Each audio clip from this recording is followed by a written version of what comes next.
So this will be kind of a difficult video to be honest and very hard to understand. So just bear with me for a minute or two or an hour. Just joking there, it won't be an hour. So my Irish patriot life, so basically my nationalist life. So basically nationalist is kind of very loyal to your country, I suppose. And I suppose I am very much a nationalist. You can't really deny that I'm not a nationalist, though I'm not a Republican, because if you can't deny that, then if you can't even accept that, then Jesus Christ, you're in the wrong country, you're in the wrong state, and you're in the wrong different time of era. Because if you think I'm not a nationalist, then you have another thing coming, to be honest. So yeah, I do annoy the government a lot, and I do say that this country is no good and all that, because to be honest with you, I don't understand really how I feel, to be honest, about this. I feel like in my heart and in my soul that I'm very always loyal to the Republic, and I always will support the Republic, and I always will, and I will die for the Republic. But on the other hand, I'm like, this country is starting to go to shit, and I'm like, I always look back in the past and say we should do this and that to try and avoid these things happening again. And like, there's so many people being homeless, and we should have learned from the past. And the amount of people being homeless in the army, the problems in the army, it just hits you straight. It's for me, like my personal life, like my day-to-day struggles, kind of don't affect me as much as that would hurt me. Like somebody, say loads of people are homeless, 10,000 people are homeless in Dublin now. That hurts me more in my heart than it does anything else. That hurts me. That actually devastates me in my heart, deep in. And I do. That's why I talk about it on my YouTube channel, because it does deeply affect me, and it's like kind of therapy for me, saying what I think and getting my word out and what I say and what I think.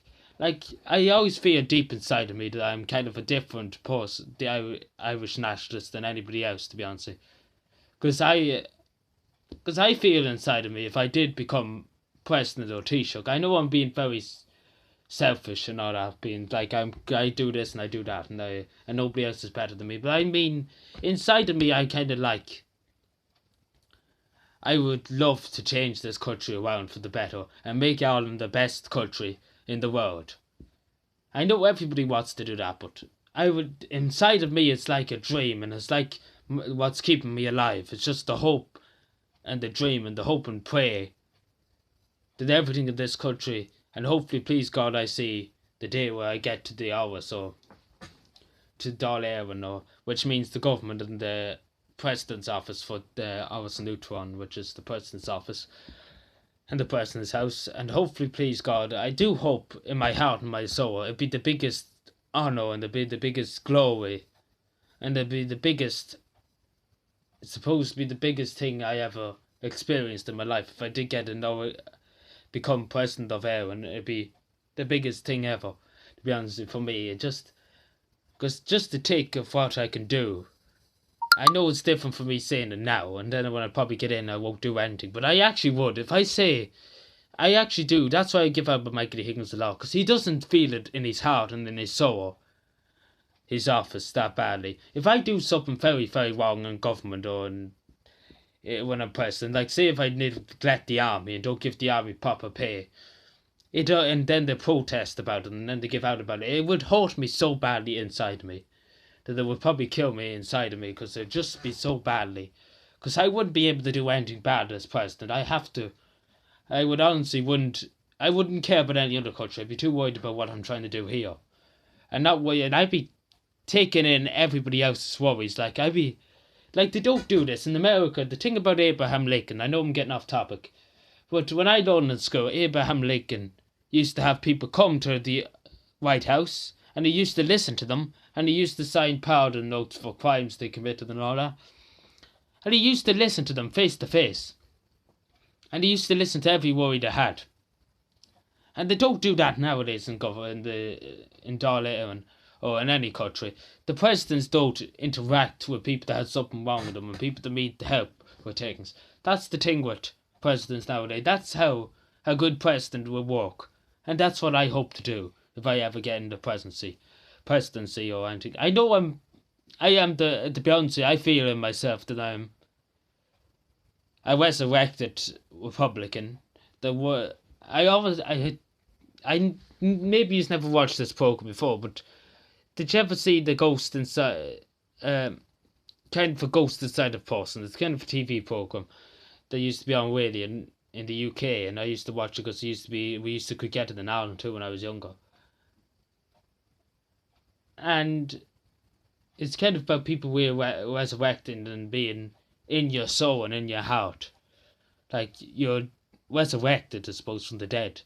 Like, I feel like I'm resurrected from somebody out of the East of Rising or from the Civil War. Like, I have a duty and I have a honour to do something for this country. And I feel like if I die before I don't do something to help the country and to help the people of this country, it'd be fiercely dishonourable to the country and to my grave and I would told on my grave if I actually never got to do something good for the country. Like, that's how bad I do feel, and I honestly telling the truth here. I'm not even lying or anything. That's how I feel inside of me. I feel like I'm resurrected from somebody who died in 1916 or something, from the great Irish struggle for independence, and it's kind of one of them things, like their dreams and their hopes. It's kind of inside of me, and that's what I hope, if I ever become president, to do. Like, to have a traditional army, an army that will not get involved in anything else, but unless somebody attacks Ireland, and will not get involved in any other country's war or anything else, and just to help the Irish people and to help the people on this island and not worry about people over on the other side of the world or anything like that. Because that's the way I kind of think that the only way a democracy in Ireland will work. I know in America and all that, but they have more taxes and more funding for the government. But over here we don't have the time to be looking over to other countries and saying, look what they're doing, we should do the same. For me, I feel like I could do very good in presidency or Taoiseach or whatever you want to say. Like, I know I'm putting a lot of praise on myself, but I actually do feel like it's in my heart and it's in my soul that I can do it. And I do have the belief that if the Irish people vote me in to presidency as a great majority, and if the Irish people believe that I can do well, then in my heart and my soul, by God, I will do well. Because I would not let the country down. And that's as simple as that. I would be so nationalist that I would never, ever let the country down on anything. Because it'd just be the thing about me. And every bit of my budget, if I was president, every bit of my wages would go into the army or into reforming something in the government. Because that's how bad I would feel about things if something was not working to my liking. And I know I'm being very, very, very, I don't know, very optimistic of myself and all that. And being very, saying that I can do this and I can do that. Well, people probably say to me, you can't do this and you can't do that, you're useless and all that. I know people probably say that about me now, but I do my best. And that's what I can do. I like people might say I'm not doing my best, but I do my best. Like, for health issues and mental health issues, I try to get people to listen to me. But it's so hard with young people nowadays. Like, years ago, well, back before the internet really was around, people had nothing else better to do, to be honest, than listen to people's speeches about this, that, and the other. And that's how things got done. People were like, we have to do something about this, we have to do something about that. And the young people nowadays don't even care about their health service or anything like that. At least years ago, they used to care. Like, if I get sick, at least there's a hospital bed for me. But nowadays, you look at it, if you get sick, and you're like, I'm sitting on a trolley in the middle of a ward with about 50 people there. And you're just like, why did they even come? Why am I even here in this country? I should emigrate. And that's how people emigrate.